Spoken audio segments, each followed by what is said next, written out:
बड़ी खबर आ रही है देश की सुरक्षा से जुड़ी हुई खबर ये कि भारत और चीन के दौरान जारी तनाव के बीच फ्रांस से पहला राफेल लड़ाकू विमान 27 जुलाई को भारत पहुंचेगा। हालांकि इस बारे में अभी वायुसेना की तरफ से आधिकारिक ऐलान होना बाकी है, लेकिन जुलाई के आखिरी हफ्ते में पहले राफेल विमान का भारत पहुंचना तय है। 36 राफेल विमान में 6 राफेल विमानों की पहली खेप जुलाई में पहुंचेगी। तो फ्रांस से कुल 36 राफेल विमान भारत आने हैं। आपको याद होगा, इसको लेकर काफी सियासत भी गरमाई थी। कांग्रेस पार्टी पर कई तरह के आरोप लगे थे, जिस पर कांग्रेस पार्टी ने भी सत्ताधारी बीजेपी पर कई तरह के प्रश्न दागे थे राफेल को लेकर। लेकिन फाइनली आखिरकार वो लम्हा अब भारत के लिए बहुत पास है, जब राफेल उनकी सरजमी पर होगा। और वो जो शस्त्र पूजा जो फ्रांस जाकर रक्षा मंत्री ने की थी, वो शस्त्र पूजा भारत अब अपनी सरजमी पर राफेल विमान की करेगा। राफेल विमान कोविड-19 की महामारी चल रही है, लगातार जिस तरह तनाव भरी खबरें आ रही हैं, उस दौरान ये खबर सामने आना वाकई में भारतीयों के लिए एक बहुत बड़ी खबर है। और ये जुलाई के अंतिम हफ्ते में राफेल लड़ाकू विमान यहाँ पहुँच जाएगा भारत, और इसको लेकर लगातार जो तैयारियाँ हैं वो काफ़ी समय से चल रही थी। भारत को राफेल जो मिलना है फ्रांस से, वो जो जानकारी है उसके मुताबिक 4.5 generation medium multi role aircraft है। मल्टी रोल होने के कारण 2 इंजन वाला Rafale fighter jet air supremacy यानी हवा में अपनी बादशाहत कायम करने के साथ साथ डीप पेनिट्रेशन यानी दुश्मन की सीमा में घुसकर हमला करने में सक्षम है। हमारे साथ हमारे 2 संवाददाता इस वक्त जुड़ रहे हैं। सबसे पहले संदीप का मैं बता दूं कि वो दिल्ली से लगातार अपडेट कर रहे हैं, लेकिन अरुण अमूमन दिल्ली में रहते हैं, लेकिन आज उनकी लोकेशन के बारे में बता दूं, लद्दाख जहां पर तनाव बरकरार है और उस अपडेट पर निगाह बनाए हुए अरुण है। अरुण, आपके साथ मैं जुड़ूं, लेकिन सबसे पहले जो बड़ी खबर है उस पर अपडेट ले लेते हैं संदीप से। संदीप, वायुसेना की तरफ से आधिकारिक पुष्टि नहीं हुई है, लेकिन जो खबरें आ रही हैं वो क्या है अपडेट के तौर पर इस वक्त? देखिए, आधिकारिक पुष्टि सिर्फ तारीख की होनी है कि किस दिन जो है रफाल इंडियन सॉइल पे या ज़मीन पर आएगा, भारतीय ज़मीन पर आएगा।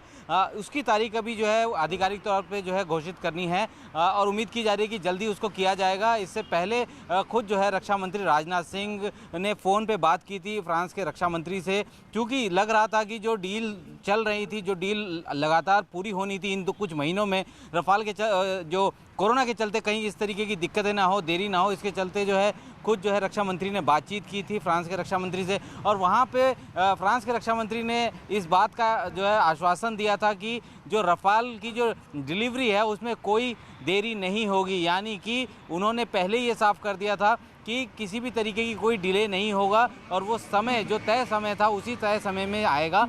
जुलाई के आखिरी हफ्ते में जो है इसका तय समय किया गया था। हालांकि जो है इसको भारतीय सेना को डेडिकेट ज़रूर कर दिया गया है, दे ज़रूर दिया गया, लेकिन ऑफिशियली जो कह सकते हैं कि इंडक्शन जो होगा वो उम्मीद जताई जा रही है कि जुलाई और अगस्त के पहले हफ्ते तक जो है इसका ऑफिशियल इंडक्शन हो। हालांकि भारत सरकार को ये सौंप ज़रूर दिया गया, खुद रक्षा मंत्री गए थे। और बताया जा रहा है कि इस वक्त जिस तरीके की स्थितियां बनी हुई है, और 2 फ्रंट वॉर की अगर सिचुएशन की हम लोग बात करें तो इससे बेहतरीन एयरक्राफ्ट कोई नहीं हो सकता। ये मल्टी रोल एयरक्राफ्ट है और ये डीप पेनिट्रेशन इसकी जो है खासियत में आता है। दूसरा ये कि इसमें जो मिसाइल सिस्टम लगे हुए हैं, जो खूबियों के बारे में संदीप आप बता रहे हैं ना, इस पर मैं बात करूंगी आगे आपसे। लेकिन अरुण, सामरिक शक्ति में जब किसी देश की इजाफा होता है तो बहुत सारे मैसेज लिए जाते हैं, लेकिन अभी जो मौजूदा वक्त में भारत चीन के संबंध चल रहे हैं, आप चूंकि लद्दाख में ही मौजूद हैं, जरा बताइए राफेल लड़ाकू विमान का भारत की सामरिक शक्ति में आना चीन के लिए क्या संदेश लेकर आता है? देखिए, राफेल वो विमान है जिसके आने से जो शक्ति संतुलन है भारत और चीन के बीच, निश्चित रूप से उसमें भारत की स्थिति बहुत ज़्यादा मजबूत हो जाएगी। दुनिया के सबसे फाइन, सबसे एडवांस एयरक्राफ्ट में से है वो जो फाइटर एयरक्राफ्ट है राफेल, और उसके आने से भारतीय वायुसेना की ताकत कई गुना बढ़ेगी। लेकिन जब तक राफेल नहीं आता है, भारतीय वायुसेना उसके भरोसे नहीं है। मैं आपको बताऊं प्रीति, मैं यहाँ पर हूँ लद्दाख में पिछले कई दिनों से। सुबह 7 बजे अगर आप उसके बाद सोना भी चाहें तो नहीं सो सकती। वो इसलिए लीजिए कि आप लाख खिड़की दरवाजे अपने बंद कर लीजिए, लेकिन Su-30 जो सबसे बेहतरीन मारक क्षमता वाला हमारा युद्धक विमान है, वो जब यहां से उड़ान भरता है ना, जब सॉर्टीज होती हैं, आपके कानों के पर्दे फट जाएंगे अगर आप ठीक से वहां पर अपनी देखभाल न करें। इस कदर गरजते हैं हमारे Su-30। और ये जो आप पहाड़ियां देख रहे हैं, इनके बीचों बीच लगातार उनकी तैयारी, अपनी तैयारी परखते हैं, अपनी क्षमता परखते हैं। और Su-30 जो हमारा विमान है, जो रफाल आने से पहले सबसे बेहतरीन विमान, युद्धक विमान अब माना जाता है हमारे देश का, वो लगातार यहाँ पर अपनी तैयारी, अपनी मुस्तैदी दिखाता है। और मैं यहाँ रोज देख पा रहा हूँ, सुबह 7 से लेके सुबह 11 बजे के बीच में मैं आपको ये कह सकता हूँ कि लगभग 2 दर्जन बार ये युद्धक विमान उड़ान भरता है। और यहाँ से थोड़ी ही दूर पर है चीन की जो सीमा है, लाइन ऑफ एक्चुअल कंट्रोल, जो हमारी और उनकी दोनों की अपने परसेप्शन है, वहां से जरूर चीन ये देखता होगा और उसे समझ में आ रहा होगा कि रफाल जब आ जाएगा, अभी तो Su-30 इस तरह से गड़गड़ा करके आसमान में आता है, जब रफाल आ जाएगा तब किस तरह से भारतीय वायुसेना और ज्यादा मुस्तैद हो जाएगी। और चिनूक हेलीकॉप्टर की भी हमने तस्वीरें देखी थी और दिखाई थी अपने व्यूअर्स को। मैं आप दोनों से आगे अपनी बातचीत को बढ़ाऊंगी। इस बीच खबर यह है कि चीन से जहां गलवान में मारे गए चीनी सैनिकों के परिवार वालों ने चीन की सरकार से कोई जानकारी नहीं मिलने पर नाराजगी जताई है। चीन ने 15 जून की रात गलवान में भारतीय सैनिकों से हुई झड़प में मारे गए अपने सैनिकों के बारे में अब तक कोई जानकारी नहीं दी गई है। और एक अमेरिकी अखबार में छपी खबर में दावा किया गया है कि गलवान में तैनात चीन के सैनिकों के परिवार वाले कोई जानकारी नहीं मिलने से नाराज हैं। चीन की सोशल मीडिया साइट वीबो और दूसरी साइट पर चीन के नागरिक अपनी सरकार के खिलाफ गुस्सा जाहिर कर रहे हैं। चीन में यह खबर फैल चुकी है कि झड़प में उनके 43 सैनिक मारे गए थे, लेकिन चीन की सरकार ने अभी तक कोई आधिकारिक जानकारी नहीं दी है। इससे चीन के लोगों में अपनी सरकार के खिलाफ गुस्सा फैल रहा है। इसी दौरान खबर यह भी है कि 15 जून को गलवान घाटी में हुई खूनी झड़प में एक और अपडेट आया है, खबर आई है। वो ये है कि चीन की एक मीडिया रिपोर्ट के मुताबिक LAC पर झड़प से पहले चीन ने अपने मार्शल आर्ट फाइटर्स और पर्वतारोहियों को भेजा था। चीन के अखबार नेशनल डिफेंस न्यूज के मुताबिक तिब्बत की राजधानी ल्हासा में mount Everest Olympic torch relay team और कुछ मार्शल आर्ट क्लब के लड़ाकू नजर आए थे। इनके बीच तिब्बत के कमांडर ने दावा किया है कि फाइट क्लब की ट्रेनिंग ने सैनिकों को फुर्तीला बनाने में मदद की। चीन के अखबार का दावा है कि ल्हासा में चीन ने 5 मिलिशिया डिवीजन को तैनात किया था। सूत्रों के मुताबिक मिलिशिया डिवीजन आधिकारिक रूप से सेना नहीं होती है, बल्कि ये सेना की मदद के लिए मौजूद रहती है।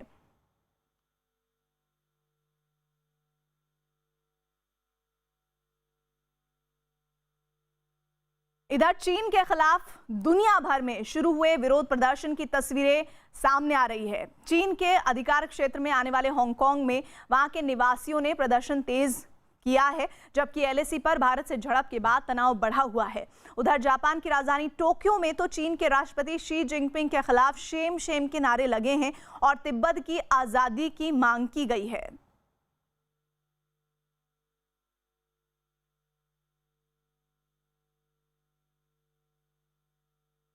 अरुण हमारे साथ जुड़े हुए हैं। अरुण, दुनिया में चीन पहले ही कोरोना वायरस को लेकर अपनी थू-थू करा चुका है, लेकिन अब जिस तरह से दुनिया में खास तौर पर, हालांकि ये बात सही है कि चीन के अधिकार क्षेत्र में हांगकांग आता है जहां पर वहां के निवासी प्रदर्शन कर रहे हैं, लेकिन साथ ही यहाँ पर एक और बात है जो शी जिनपिंग के खिलाफ शेम शेम के नारे लग रहे हैं, तिब्बत की आज़ादी की मांग हो रही है। ये मौजूदा स्थिति में चीन के लिए बहुत सकारात्मक दृश्य नहीं पेश कर रहा है। पहले से ही परेशान है और उसकी परेशानी इस तरह की आवाज़ों से और ज़्यादा बढ़ेगी। देखिए, निश्चित रूप से चीन अपने अधिकारों की बात तो वो करता है, लेकिन दूसरे देश की संप्रभुता का ख्याल नहीं रखता है।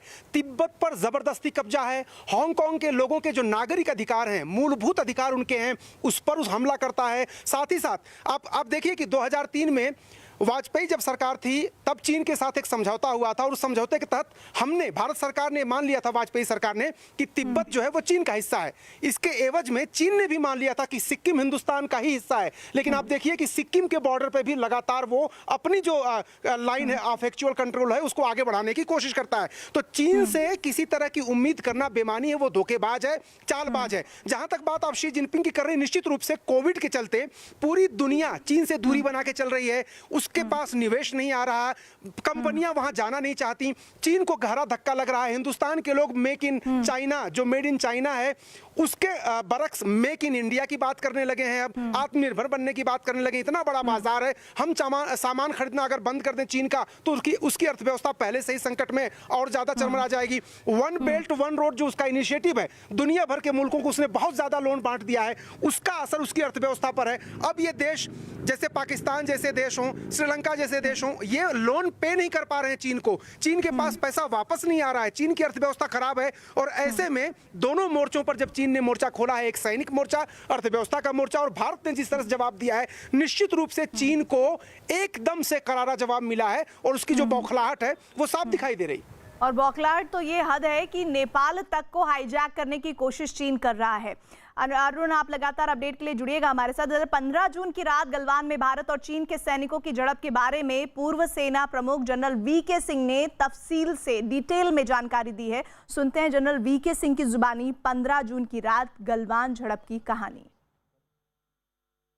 15 तारीख को जब शाम के समय हमारे लोग देखने गए, कमांडिंग ऑफिसर देखने गए, क्योंकि जिम्मेवारी का इलाका उनका था कि चीन के लोग वापस गए कि नहीं, तो उन्होंने देखा कि चीन के पूरे लोग वापस नहीं गए,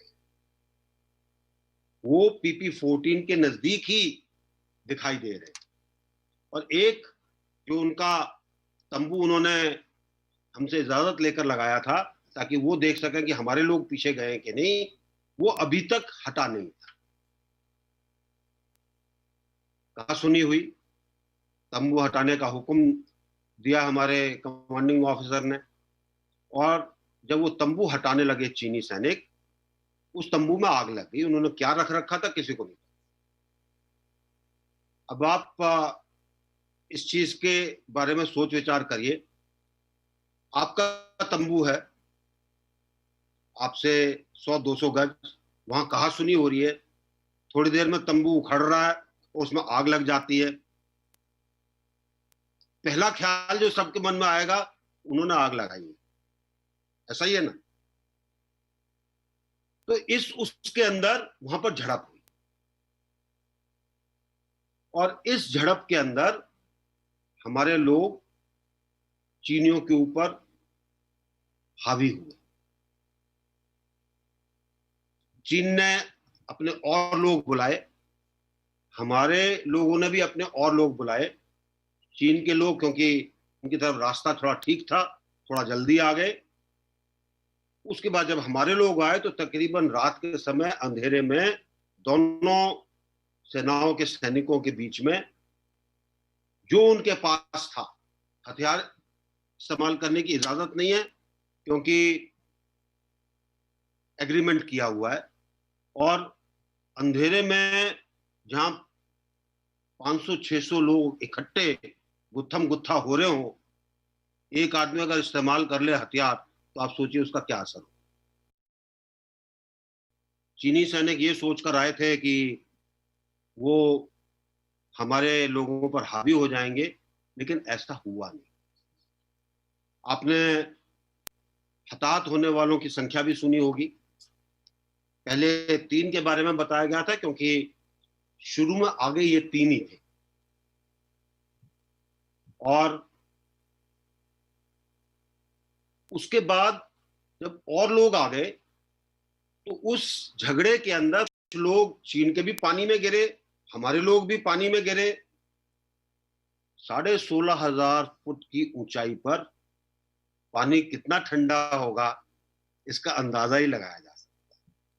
और जो गीला हो गया और वो फिर गुत्थम गुत्था हो गया या गिर गया या उसके चोट लग गई उस ऊंचाई के ऊपर, तो उसकी सुबह क्या हालत होगी वो आप अंदाजा लगा। और इसीलिए जो बाकी 17 आदमी जो हमारे शहीद हुए, टोटल 20 थे, 17 जो शहीद हुए, उसके अंदर ज्यादातर ये 17 वो थे जिनके कुछ चोट लगी, जो गीले हो गए और पूरी रात खुले के अंदर वहीं पर रहे।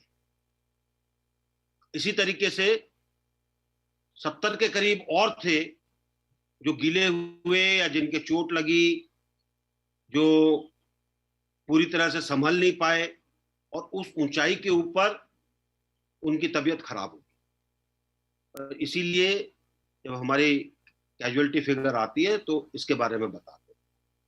लेकिन चीन की जैसी खासियत रही है, वो आपको कभी नहीं बताएगा कि उनके कितने लोग हताहत हुए, कितने लोग मरे, कितने लोग नहीं मरे।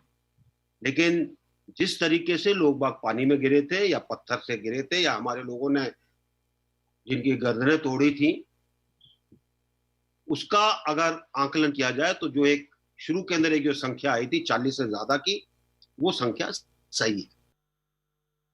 भारत और चीन के बीच एलएसी पर जारी तनाव के दौरान भारत और जापान की नौसेना ने सैन्य अभ्यास किया है। 2 दिन पहले हुए सैन्य अभ्यास में भारत ने हिंद महासागर में अपनी ताकत दिखाई।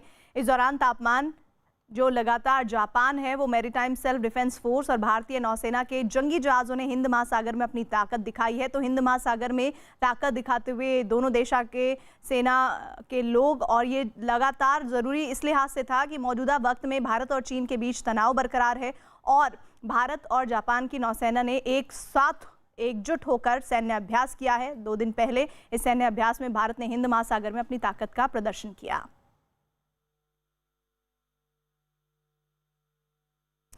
साथ ही इस दौरान Japan maritime self defence force और भारतीय नौसेना के जंगी जहाज़ों ने हिंद महासागर में अपनी ताकत का प्रदर्शन किया है। भारत और जापान का एक साथ एकजुट होकर ये सैन्य अभ्यास बहुत ज़रूरी है इस लिहाज से क्योंकि भारत और चीन के बीच एलएसी पर तनाव बरकरार है। प्रधानमंत्री नरेंद्र मोदी ने लोकल के लिए वोकल होने की बात कहकर स्वदेशी इस्तेमाल करने की बात कही। इस बात का कोलकाता के लोगों ने पालन करने का इरादा किया। दरअसल कोलकाता में एक बाजार है, चाइना बाजार।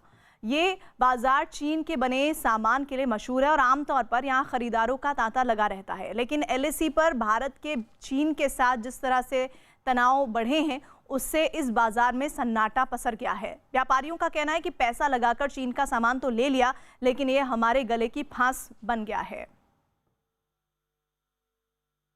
कोलकाता की चांदनी चौक की ये वो गली है जहां पर ईयरफोन से लेकर के टॉर्च और स्पीकर से लेकर के लाइट, सब कुछ चाइनीज़, सब कुछ सस्ती बिकती है। लेकिन जब से भारत और चीन के बीच तनाव की परिस्थिति आई है, बाज़ार में ख़रीदारों की कमी हो गई है।